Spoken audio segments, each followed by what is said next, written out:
তখন সালটা ছিল ১৯৫৫। কোরিয়ার গ্রামের মানুষগুলো ছিল কুসংস্কার আর অদ্ভুত চিন্তা ভাবনায় বিশ্বাসী, যে কাজকর্ম করার চেয়ে নিজের রক্ত বিক্রি করে টাকা উপার্জন করাকে সবচেয়ে সহজ উপায় মনে করা হতো। এমনই অদ্ভুত এবং কুসংস্কার ভরা এক গ্রামে বসবাস করত সান নামের এই এতিম ছেলেটি। একমাত্র বেঁচে রয়েছে আর এই চাচা। তার বাবা মা সহ বাকি সবাই মারা গিয়েছিল।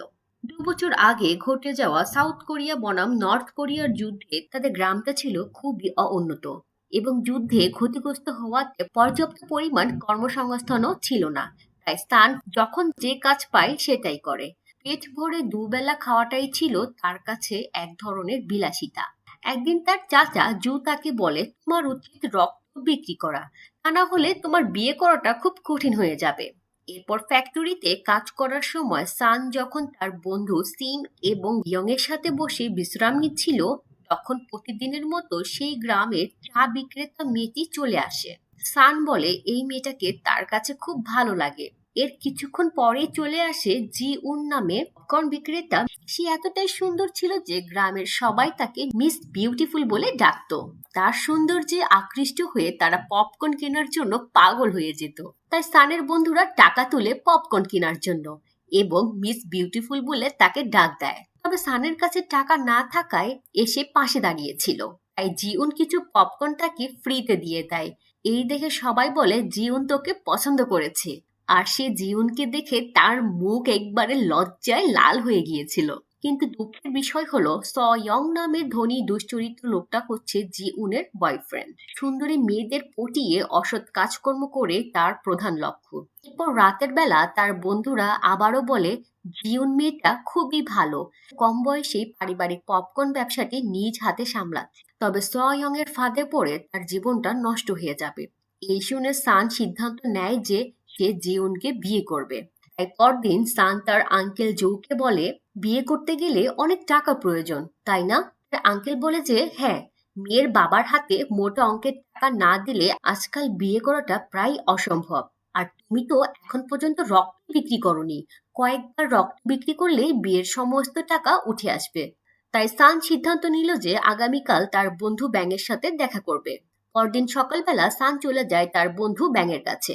ব্যাঙ জানায় যে রক্ত দেওয়ার আগে পেট ভরে পানি খেয়ে নিতে হয়। যত বেশি পানি খাবি তত বেশি রক্ত দিতে পারবি, আর বেশি রক্ত হলে বেশি টাকা পাবি। এরপর হসপিটালে এসে তারা আবারও পানি খেয়ে নেয়। ঘুষ হিসেবে তরমুজ দিয়ে ডাক্তারকে রাজি করায় যাতে তাদের থেকে বেশি পরিমাণ রক্ত নেওয়া হয়। এরপর রক্ত দিয়ে তারা চলে আসে। আর বন্ধু ব্যাং বলে যে রক্ত দেওয়ার পর প্রচুর পরিমাণের মাংস খেতে হয়, তাহলে রক্তের ঘাটতি পূরণ হয়ে যাবে আর প্রতি মাসে একবার করে রক্ত দিতে পারবে।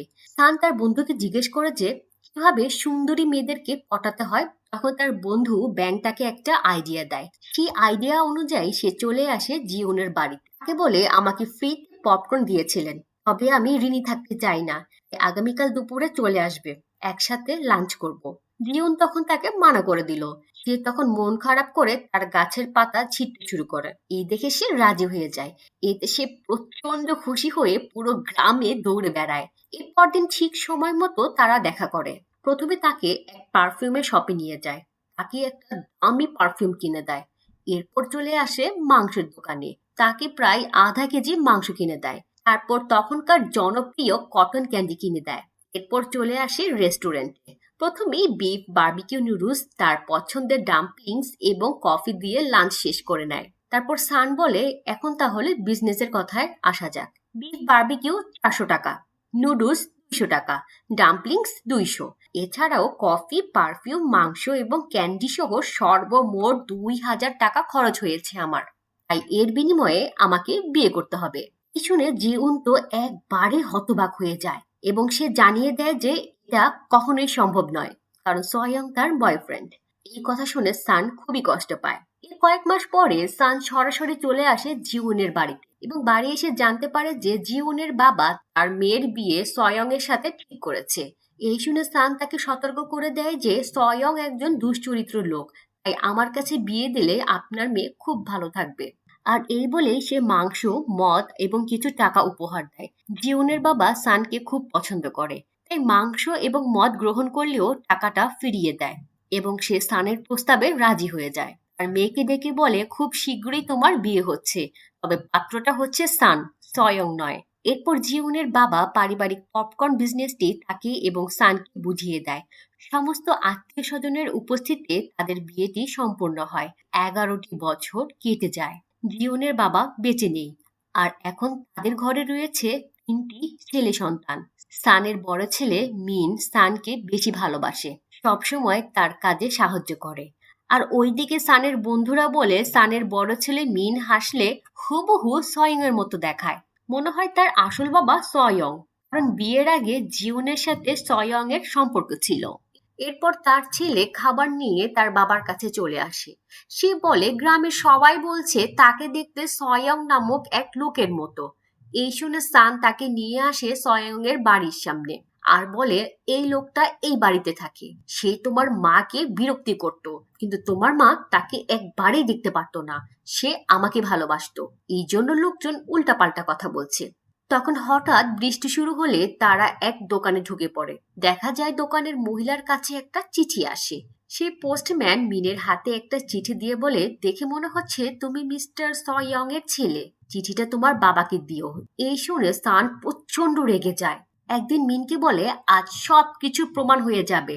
ওইদিকে গ্রামের সবাই জড়ো হয়ে সত্যিটা জানার জন্য সবাই অধীর আগ্রহে অপেক্ষা করছে। কিছুক্ষণ পর পোস্টম্যান চলে আসে মিনের ব্লাড রিপোর্ট নিয়ে। সান বলে এই কাগজেই মিনের রক্তের গ্রুপ লেখা আছে, তবে আমার ব্লাড গ্রুপ হচ্ছে ও, আমার স্ত্রীর হচ্ছে এ, এবং দুশ্চরিত্র সয়ং এর রক্তের গ্রুপ হচ্ছে বি। তাই মিনের ব্লাড গ্রুপ আমার মতো অথবা তার মায়ের মতো হতে পারে, কখনোই বি হবে না। তাই আজকের পর থেকে তোমরা আজে বাজে কথা বন্ধ করবে। মিন আমার ছেলে। এই বলে সে ওই কাগজটা খুলে আর রিপোর্ট দেখে একদম হতবাক হয়ে যায়, কারণ মিনের ব্লাড গ্রুপ ছিল এ বি। পরিষ্কার প্রমাণ হয়েছে যে মিন সানের ছেলে নয়। সে প্রচন্ড রেগে বাড়ি চলে আসে আর জিউনকে জিজ্ঞেস করে সয়ং এর সাথে তার ফিজিক্যাল রিলেশন হয়েছিল কিনা। জিউন বলে যে একবার দুর্ঘটনাবশত তাদের ইন্টিমেট হয়েছিল। এই শুনে সে কান্নাকাটি শুরু করে আর বলে গত 11 বছর ধরে ওই দুশ্চরিত্র সয়ং এর ছেলেকে নিজ হাতে বড় করেছি। এদিকে মিন গিয়েছিল সয়ংকে দেখতে। জানালা দিয়ে দেখে তার অদ্ভুত নাচ। ঘরের সামনে সয়ং এর মেয়েরা বসেছিল। তাদেরকে বলে আমি তোমাদের ভাই, বাবাকে ডাকো। এরপর সয়ংকে সবকিছু জানায়। যাওয়ার সময় তাকে বাবা বলে ডেকে পালিয়ে যায়। তারপর দিন জিউন সানকে বলে তার কাজে সাহায্য করতে, কিন্তু সে চুপচাপ শুয়েছিল। মিন এসে সাহায্য করে। এরপর আবারও সানকে ডাকলে তখন সে আর কথা বলে না। আর এবারও সাহায্য করতে মিন চলে আসে। রাতের বেলা সে ওইখানে শুয়ে কান্না করছিল। পরদিন সকালবেলা গুলতি খেলার সময় সানের ছোট ছেলে অন্য বাচ্চাদের সাথে মারপিট করে। সেই ছেলেটা বলে আমি এখনই আমার বড় ভাইকে ডেকে আনবো, আর সানের ছেলে বলে সেও তার মেজ ভাইকে নিয়ে আসবে। এক দৌড়ে বাড়িতে চলে আসে, তার মেজ ভাইকে বুঝিয়ে শুনিয়ে ফাইট করতে নিয়ে যায়, কিন্তু বিপক্ষ দলের বড় ভাইটা ছিল তার চেয়ে অনেক লম্বা এবং স্বাস্থ্যবান। ভয় পেয়ে ঝগড়া মিটিয়ে ফেলতে চায়, কিন্তু ওই ছেলেটা তাকে লাথি মারে। তাই তারা চলে আসে তাদের বড় ভাই মিনকে নেওয়ার জন্য। মিন এসে ছেলেটার মাথা ফাটিয়ে দেয় আর বলে আমার ভাইদেরকে যে মারবে তার অবস্থা ঠিক এমনই হবে।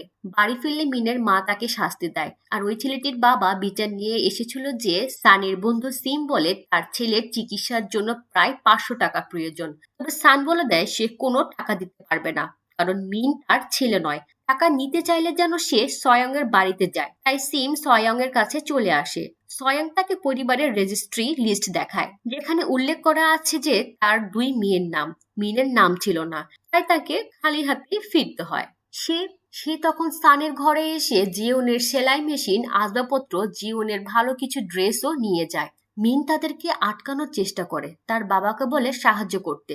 সান রেগে গিয়ে তাকে গালমন্দ শুরু করে। এতে জিউন তার উপর রেগে যায় আর মিনকে বুকে জড়িয়ে নেয়। সান সে তার মেঝো আর ছোট ছেলেকে শিখিয়ে দেয় বড় হয়ে সয়ংয়ের মেয়েদেরকে প্রেমের জালে ফাঁসাবি, কিন্তু বিয়ে করবি না, তবে সেই দুশ্চরিত্র লোকটার উচিত শিক্ষা হবে। এরপর রক্ত বিক্রি করতে হসপিটালে চলে আসে।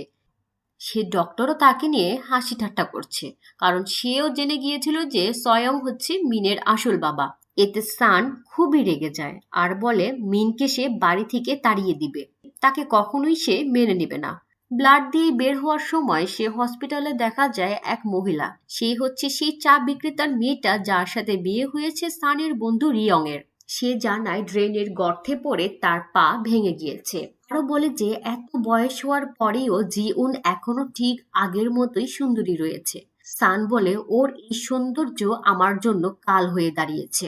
আসলে আমি পছন্দ করতাম তোমাকে। এরপর সান তাকে বাড়িতে পৌঁছিয়ে দেয়। মেয়েটা তাকে ভেতরে আসতে বলে। তারপর সে বাড়ি থেকে বের হতেই দেখে মিন সেখানে বসে রয়েছে। সে রেগে গিয়ে বলে আমার চোখের সামনে আসবে না। মিন বলে আমাকে ক্ষমা করে বাড়ি যেতে দাও, আমার থাকার কোনো জায়গা নেই। এই শুনে সে কিছুটা শান্ত হয়ে বলে বাকিদের সামনে বাবা ডাকলেও যখন একা থাকবো তখন আমাকে আঙ্কেল বলে ডাকবে। তখন তার রাজি হওয়া ছাড়া কোনো উপায় ছিল না। এরপর দেখা যায় তার বন্ধু রিয়ং এসে চিৎকার চেঁচামেচি শুরু করে আর বলে কিছুক্ষণ আগে স্থান আমার স্ত্রীকে বাড়ি পর্যন্ত এগিয়ে দিয়েছে এবং ঘরে ঢুকে খারাপ কাজ করেছে। আমার সন্দেহ শুরু হয় যখন বাড়ি ফিরে দেখি এই খাবারগুলো এগুলো হসপিটাল থেকে দেওয়া হয় যখন কেউ রক্ত বিক্রি করে। আর তখনই আমি খোঁজ নিয়ে দেখলাম যে সান রক্ত বিক্রি করেছে। এই শুনে জিউন প্রচন্ড রেগে যায়। আর রিয়ং যখন তাকে মারতে যাবে ঠিক তখনই মিন এসে বলে আমার বাবা আন্টিকে বাড়ি পর্যন্ত এগিয়ে দিয়েছিল কিন্তু ঘরে ঢুকেনি এবং আমি নিজের চোখেই দেখেছি আপনি অনেক বেশি মদ খেয়ে ফেলেছেন। এখন বাড়ি গিয়ে ঘুমিয়ে পড়ুন। এই শুনে সে হতভম্ব হয়ে পালিয়ে যায়। পরদিন সে আবারও রক্ত বিক্রি করে। সেই টাকা নিয়ে চলে আসে জিউনের কাছে। তাকে বলে আজকে আর কাপড় ধুতে হবে না, আমরা সবাই মিলে রেস্টুরেন্টে যাব। জিউন বলে এভাবে রক্ত বিক্রি করতে থাকলে তুমি অসুস্থ হয়ে পড়বে। সান বলে এছাড়া তো আর কোনো উপায় নেই। এরপর সান বাড়ি এসে বলে জলদি উঠে পড়ো, আজ আমরা ডাম্পলিংস খেতে যাব। এই শুনে তারা তিন ভাই খুশিতে লাফালাফি শুরু করে। তখন সে লক্ষ্য করে মিন হাসলে সোয়াং এর মতো দেখায়।